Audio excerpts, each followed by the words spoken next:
J'ai envie de skater pendant des heures dessus. Genre. Peux-tu nous raconter ta morning routine? Alors déjà, le matin, je prends un gros petit déjeuner. Alors je mange bien, je mange du salé pour être en forme pour l'entraînement. Ensuite, je viens au skatepark de Chelles et là, je fais des échauffements, donc je fais un peu de mobilité, je fais du gainage, je fais de la proprioception, des exercices d'équilibre. Et ensuite, je m'échauffe gentiment sur le skatepark, donc je fais des manuals et des figures de base. Quelle activité fais-tu sur ton temps libre qui n'a aucun rapport avec le skate? Moi, j'aime bien faire de l'escalade, je trouve ça cool. Là, ça fait longtemps que je suis pas allée parce que j'ai vraiment pas le temps en ce moment. Mais c'est vrai que c'est une activité que j'aime bien et qui permet de se changer les idées. Puis c'est assez similaire au skate parce que tu fais que d'essayer, tu n'y arrives pas et genre j'aime bien la mentalité et c'est assez cool.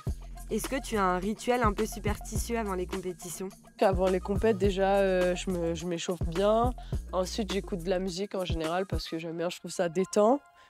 Et puis juste avant les runs, donc mes enchaînements de figures, en général je vais visualiser un peu les figures que je vais faire, je vais réfléchir à ce que j'enchaîne et les lignes que je vais prendre.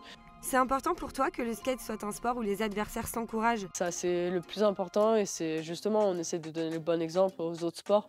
Le skate, c'est une nouvelle discipline olympique et ce serait cool que d'autres disciplines s'inspirent du skate et qu'il y ait un bon mood, un bon état d'esprit et des bonnes relations entre les différents athlètes des différents pays.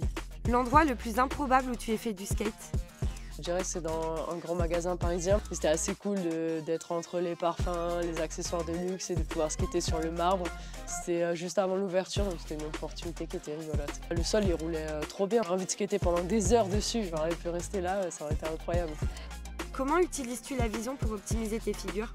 Par exemple, quand on va faire un rail en descente, on va vraiment regarder là où on va se poser, on va visualiser la figure. Donc par exemple, je vais prendre mon élan.